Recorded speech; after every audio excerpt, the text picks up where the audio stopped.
the rights of citizens, the future of the internet. So I'd like to welcome to the TED stage the man behind those revelations, Ed Snowden.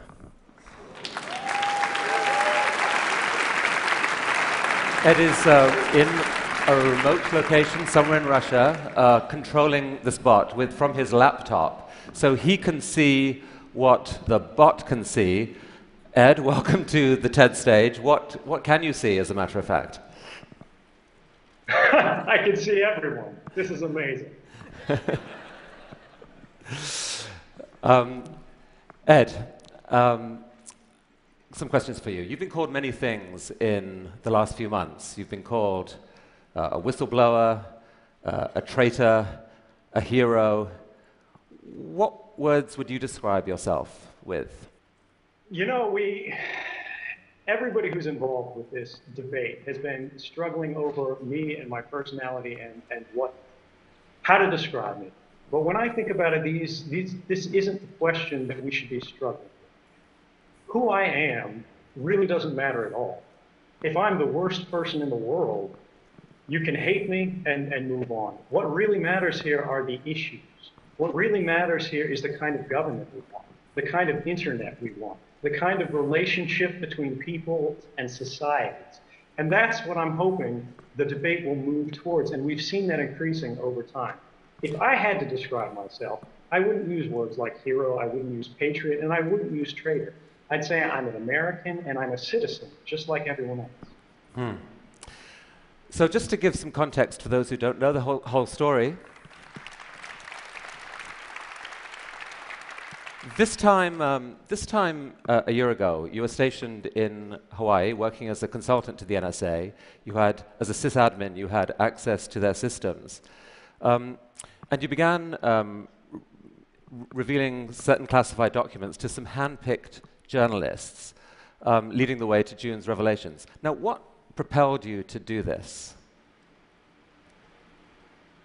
You know,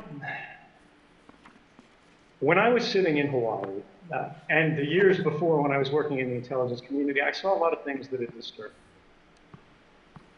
We do a lot of good things in the intelligence community, things that need to be done and things that help everyone.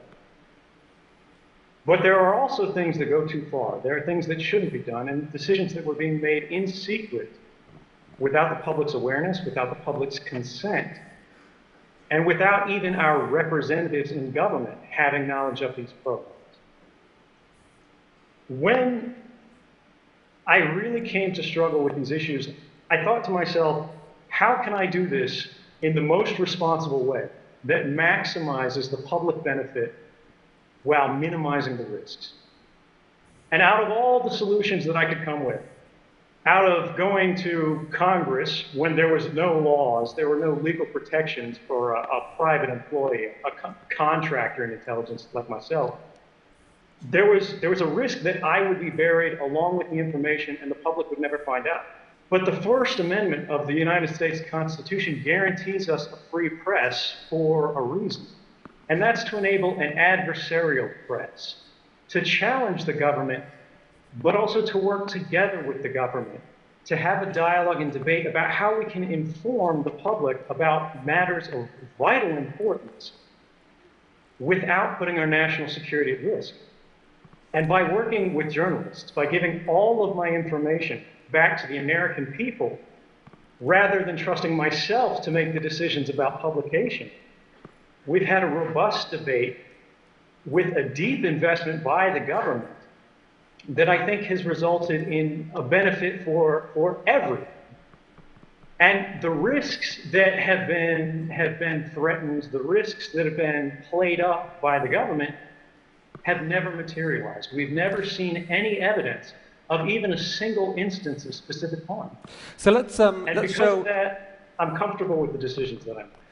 So let me show the audience a couple of examples of what you revealed. If you can have a slide up. And Ed, I don't know whether you can see, the slides are here. This is a slide of the PRISM program. And maybe you could tell the audience what that was that was revealed. The best way to understand PRISM, because there's been a little bit of controversy, is to first talk about what PRISM isn't. much of the debate in the US has been about metadata. They've said it's just metadata, it's just metadata, and they're talking about a specific legal authority called Section 215 of the Patriot Act. That allows sort of warrantless wiretapping, mass surveillance of the entire country's sort of phone records, things like that. Who you're talking to, when you're talking to them, where you travel, these are all metadata events. PRISM is about content. It's a program through which the government could compel corporate America. It could sort of deputize corporate America to do its dirty work for the NSA. And even though some of these companies did resist, even though some of them, I believe Yahoo was one of them, challenged them in court, they all lost because it was never tried by an open court. They were only tried by a secret court. And something that we've seen, something about the PRISM program that's very concerning me is there's been a talking point in the US government where they've said 15 federal judges have reviewed these programs and found them to be lawful. But what they don't tell you is those are secret judges in a secret court based on secret interpretations of law that's considered 34,000 warrant requests over 33 years, and in 33 years only rejected 11 government requests. These aren't the people that we want deciding what the role of corporate America in a free and open internet should be. Now this slide that we're showing here shows the dates in which different technology companies, internet companies, are alleged to have joined the program and where data collection began from them. Now they have denied collaborating with the NSA. How was that data collected by the NSA? Right, so the NSA's own slides refer to it as direct access. What that means to an actual NSA analyst, someone like me who is working as an intelligence analyst, targeting, Chinese cyber actors, things like that in Hawaii, is the provenance of that data is directly from their servers. It doesn't mean that there's a group of company representatives sitting in a smoky room with the NSA, palling around and making backroom deals about how they're going to give this stuff away. Now, each company handles it different ways. Some are responsible, some are somewhat less responsible. But the bottom line is when we talk about how this information is given, it's coming from the companies themselves. It's not stolen from the lines.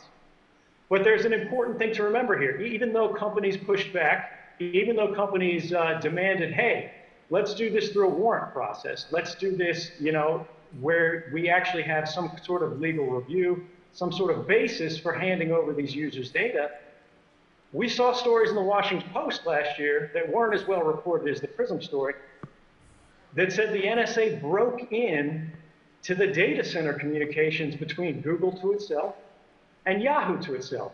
So even these companies that are cooperating in at least a compelled but hopefully lawful manner with the NSA isn't satisfied with that. And because of that, we need our companies to work very hard to guarantee that they're going to represent the interests of the user and also advocate for the rights of the users. And I think over the last year, we've seen the companies that are named on the PRISM slides take great strides to do that, and I encourage them to continue. What more should they do? The biggest thing that an internet company in America can do today, right now, without consulting with lawyers to protect the rights of users worldwide, is to enable SSL or TLS, sort of encryption, web encryption on every page that you visit. The reason this matters is today, if you go to look at a copy of 1984 on Amazon.com, the NSA can see a record of that. The Russian intelligence service can see a record of that. The Chinese service can see a record of that. The French service, the German service, the services of Andorra, they can all see it because it's unencrypted. The world's library is Amazon.com. But not only do they not support encryption by default, you cannot choose to use encryption when browsing through books. This is something that we need to change, not just for Amazon. I don't mean to single them out, but they're a great example. All companies need to move to an encrypted browsing habit by default for all users who haven't taken any action or picked any special methods on their own. That'll increase the privacy and the rights that people enjoy worldwide. Ed, come with me to this part of the stage. I want to show you the next slide here.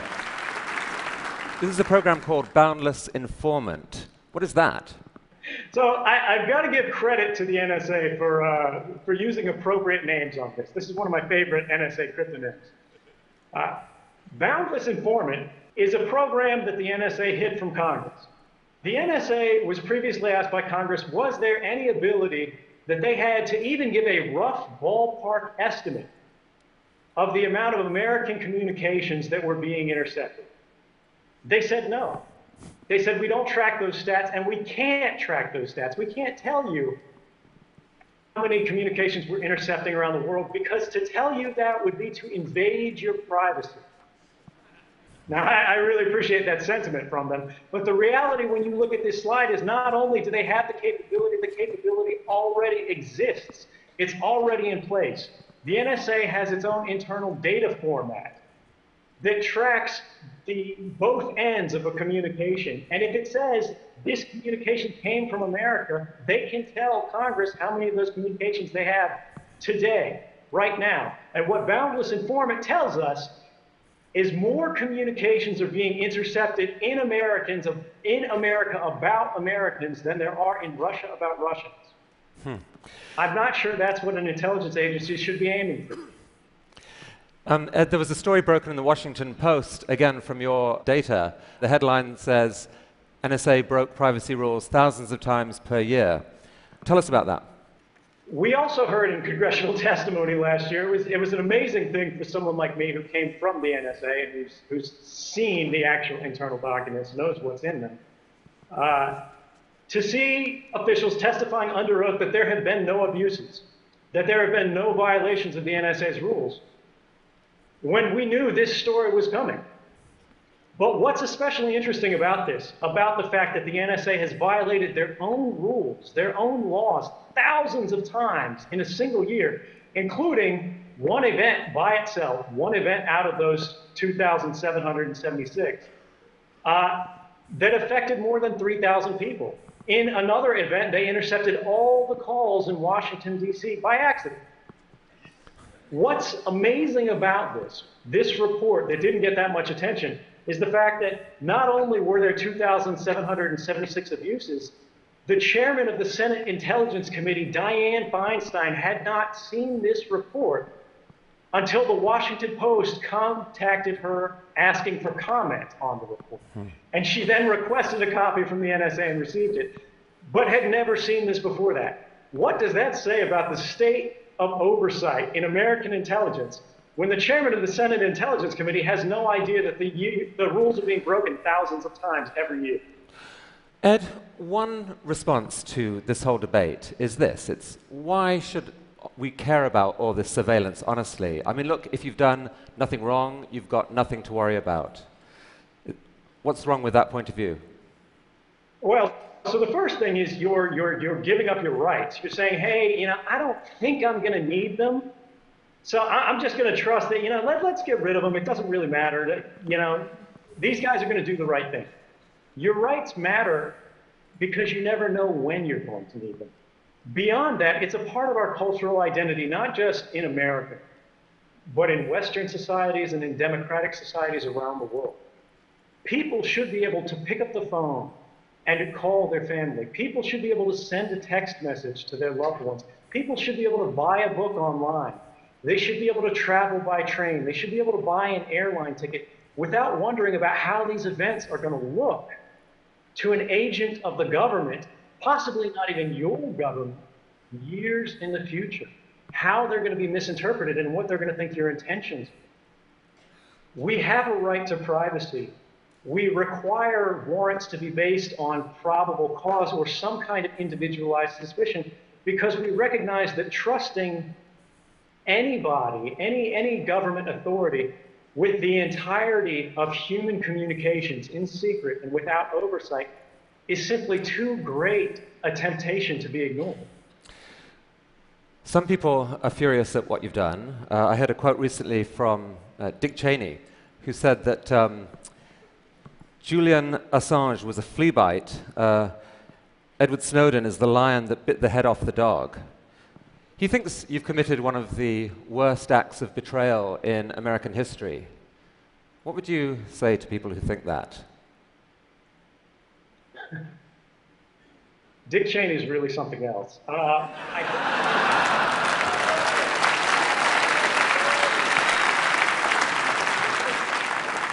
Thank you. I think it's amazing because at the time, Julian Assange was doing some of his greatest work. Dick Cheney was saying he was going to end governments worldwide.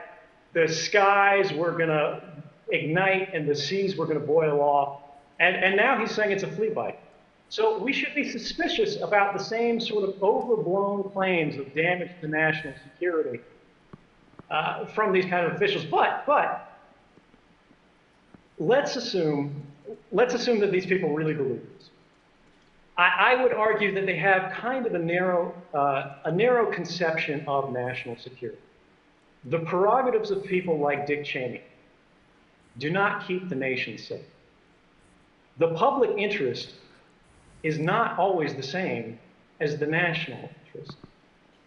Going to war with people who are not our enemy in places that are not a threat doesn't make us safe.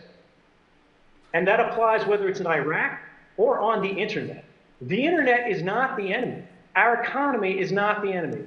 American businesses, Chinese businesses, and any other company out there is a part of our society. It's a part of our interconnected world. There are ties of fraternity that bond us together.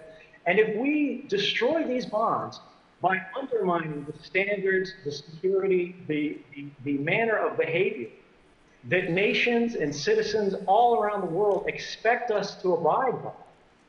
But it's alleged that you've stolen 1.7 million documents. It seems only a few hundred of them have been shared with journalists so far. Are there more revelations to come? There are absolutely more revelations to come. I don't think there's any question that some of the most important reporting to be done is yet to come. Well, let me come here, because I want to ask you about this particular revelation. Come and take a look at this. I mean, this is a story which I think for a lot of the techies in this room is the single most shocking thing that they have heard in the last few months. It's about a program called Bull Run. Could you explain what that is? So Bull Run, and this is again where we've got to thank the NSA for their candor. This is a program named after a Civil War battle. The British counterpart is called Edgehill, which is a UK Civil War battle. And the reason that I believe they're named this way is because they target our own infrastructure. They're programs through which the NSA intentionally misleads corporate partners. They tell corporate partners that these are safe standards. They say, hey, we need to work with you to secure your systems. But in reality, they're giving bad advice to these companies that makes them degrade the security of their services. They're building in back doors that not only the NSA can exploit, but anyone else who has time and money to research and find it can then use to let themselves into the world's communications. And this is really dangerous because if we lose a single standard, if we lose the trust of something like SSL, which was specifically targeted by the Bull Run program, we will live in a less safe world overall. We won't be able to access our banks, and we won't be able to access commerce without worrying about people monitoring those communications and subverting them for their own. And do those same decisions also potentially open America up to cyber attack from other sources? Absolutely. One of the problems, one of sort of the dangerous legacies that we've seen in the post-9/11 era is that the NSA has traditionally worn two hats. They've been in charge of offensive operations, that is hacking, but they've also been in charge of defensive operations. And traditionally, they've always prioritized defense over offense, based on the principle that American secrets are simply worth more. If we hack a Chinese business and steal their secrets, if we hack a government office in Berlin and steal their secrets, that has less value to the American people than making sure that the Chinese can't get access to our secrets. So by reducing the security of our communications, they're not only putting the world at risk, they're putting America at risk in a fundamental way, because intellectual property is the basis, the foundation of our economy. And if we put that at risk through weak security, we're going to be paying for it for years. But they've made a calculation that it was worth doing this as part of America's defense against terrorism. Surely that makes it a price worth paying. Well, when you look at the results of these programs stopping terrorism, you'll see that that's unfounded. And you don't have to take my word for it, because we've had the first open court, the first federal court that's reviewed this outside of sort of the secrecy arrangement, called these programs Orwellian and likely unconstitutional. The Congress, who has access to be briefed on these things and now has the desire to be, has produced bills to reform it. And 2 independent White House panels who reviewed all of the classified evidence said these programs have never stopped a single terrorist attack that was imminent in the United States. So is it really terrorism that we're stopping? Do these programs have any value at all? I say no, and all 3 branches of the American government say no as well. I mean, do you think there's a deeper motivation for them than the war against terrorism? I'm sorry, I couldn't hear you. Say again? Sorry, do you think there's a deeper motivation for them other than the war against terrorism? Yeah, the bottom line is that terrorism has always been what we in the intelligence world would call a cover for action. Terrorism is something that provokes an emotional response that allows people to rationalize authorizing powers and programs that they wouldn't give otherwise. The Bull Run and Edge Hill type programs, the NSA asked for these authorities back in the 1990s. They asked the FBI to go to Congress and make the case. The FBI went to Congress and did make the case. But Congress and the American people said no.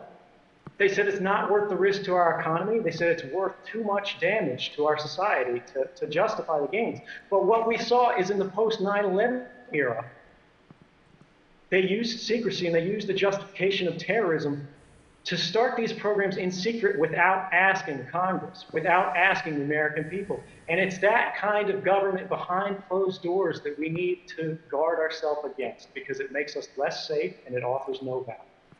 Okay, come with me here for a sec, because I've got a more personal question for you. Speaking of terror, most people would find the situation you're in right now in Russia pretty terrifying. You obviously, you heard what happened, what the treatment that Bradley Manning got, Chelsea Manning as now is. And there was a story in BuzzFeed saying that there are people in the intelligence community who want you dead. How are you coping with this? How are you coping with the fear? It's no mystery that there are governments out there that want to see me dead. I've made clear again and again and again that I go to sleep every morning thinking about what I can do for the American people. I don't want to harm my government. I want to help my government. But the fact that they are willing to completely ignore due process, they're willing to declare guilt without ever seeing a trial, these are things that we need to work against as a society and say, hey, this is not appropriate. We shouldn't be threatening dissidents. We shouldn't be criminalizing journalism. And whatever part I can do to see that end, I'm happy to do despite the risks. So I'd actually like to get some feedback from the audience here, because I know there's widely differing reactions to Edward Snowden. Suppose you had the following 2 choices, right? You could view what he did as fundamentally a reckless act that has endangered America, or you viewed it as fundamentally a heroic act that will work towards America and the world's long-term good. Those are the two choices I'll give you. I'm curious to see who's willing to vote with the first of those, that this was a reckless act. There are some hands going up, some hands going up. It's hard to put your hand up when the man is standing right here, but I see them. I can see you. And who goes with the second choice, the fundamentally heroic act? And I think it's true to say that there are a lot of people who didn't show a hand, and I think are still thinking this through. Because it seems to me, Ed, that the debate around you doesn't split along traditional political lines. It's not left to right. It's not really about pro-government, libertarian, or not just that. Part of it is almost a generational issue. You're part of a generation that grew up with the internet, and it seems as if you become offended at almost a visceral level when you see something done that you think will harm the internet. I mean, is there some truth to that? It is. You know, I think it's very true. This is not a left or right issue. You know, our basic freedoms, and when I say our, I don't just mean Americans, I mean people around the world. It's not a partisan issue. These are things that all people believe in. And it's up to all of us to protect them. And to people who have seen and enjoyed a free and open internet, it's up to us to preserve that liberty for the next generation to enjoy. And if we don't change things, if we don't stand up to make the changes we need to do to keep the internet safe, not just for us, but for everyone, we're going to lose that. And that would be a tremendous loss, not just for us, but for the world. Well, I have heard similar language recently from the founder of the World Wide Web, who I actually think is with us, Sir Tim Berners-Lee. Tim, would you like to come up and say, do we have a microphone for Tim? Tim, good to see you. Come up there. Which camp are you in, by the way? Traitor, hero? I have a theory on this. I've given much longer answers to that question, but hero, if I have to make the choice between the two. And Ed, I think you've read the proposal that Sir Tim's talked about a new Magna Carta to take back the internet. Is that something that makes sense? Absolutely. I mean, my generation, I grew up not just thinking about the internet, but I grew up in the internet. And although I never expected to have the chance to defend it in such a direct and practical manner, and to sort of embody it in this unusual, almost avatar manner, I think there's something poetic about the fact that one of the sons of the internet has actually become close to the internet as a result of their political expression. And I believe that a Magna Carta for the internet is exactly what we need. We need to encode our values, not just in writing, but in the structure of the internet. And it's something that I invite everyone in the audience, not just here in Vancouver, but around the world, to join and participate in. Do you have a question for Ed? Well, it's the two questions, a general question. Ed, can you still hear us? Yes, I can hear you. Yeah. Okay. Oh, he's back. Somebody, the wiretap on your line got interfered with it for a moment. It's a little bit of an NSA problem. So from the 25 years, sort of stepping back and thinking, what would you think would be the best that we could achieve from all the discussions that we have about the web we want? You know, when we think about in terms of how far we can go, I think that's a question that's really only limited by what we're willing to put into it. I think the internet that we've enjoyed in the past has been exactly what we as a not just a nation, but as a people around the world need. And by cooperating, by engaging not just the technical parts of society, but as you said, the users, the people around the world who contribute through the internet, through social media, who just check the weather, who rely on it every day as a part of their life, to champion that.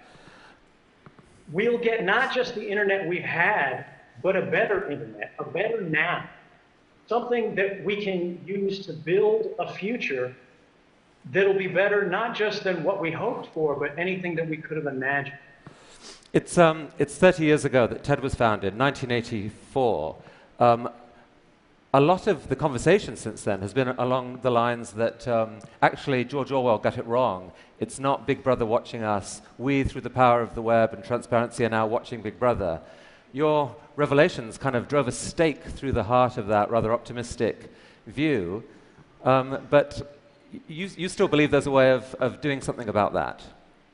And you do too. Right. So there is an argument to be made that the powers of Big Brother have increased enormously. There was a recent legal article at Yale that established something called the Bankston-Soltani principle, which is that our expectation of privacy is violated when the capabilities of government surveillance have become cheaper by an order of magnitude. And each time that occurs, we need to revisit and rebalance our privacy problem. Now, that hasn't happened since the government's surveillance powers have increased by several magnitude, and that's why we're in the problem that we're in today. But there is still hope, because the power of individuals have also been increased by technology. I am living proof that an individual can go head-to-head against the most powerful adversaries and the most powerful intelligence agencies around the world and win. And I think that's something that we need to take hope from, and we need to build on to make it accessible not just to technical experts, but to ordinary citizens around the world. Journalism is not a crime. Communication is not a crime. And we should not be monitored in our everyday activities. I'm not quite sure how you shake the hand of a bot, but I imagine it's... That'll come very soon. This is the hand right here. Nice to meet you, and I hope my beam looks as nice as my view of you guys does. Thank you. Right. Thank you, Tim.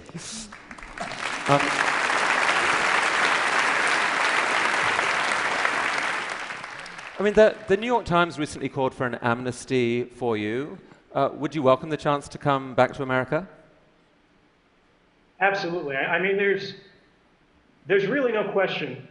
The principles that have been the foundation of this project have been the public interest and the principles that underlie the journalistic establishment in the United States and around the world. And I think if the press is now saying, we support this, this is something that needed to happen, that's a powerful argument, but it's not the final argument. And I think that's something that the public should decide. But at the same time, the government has hinted that they want some kind of deal, that they want me to sort of compromise the journalists with which I've been working to come back. And I want to make it very clear that I did not do this to be safe. I did this to do what was right. And I'm not going to stop my work in the public interest just to benefit myself. Well, in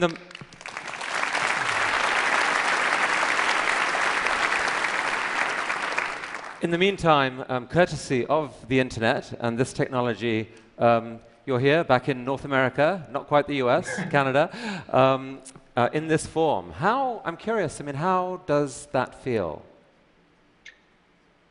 Canada is different than what I expected. It's a lot warmer.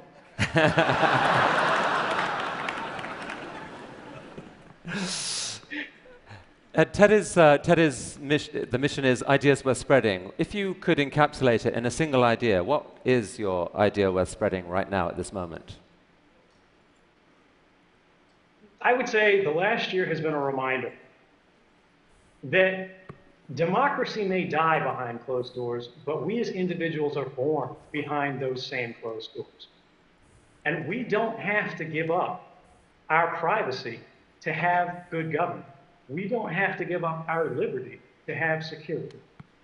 And I think by working together, we can have both open government and private lives. And I look forward to working with everyone around the world to seeing that happen. Thank you very much. Ed, thank you.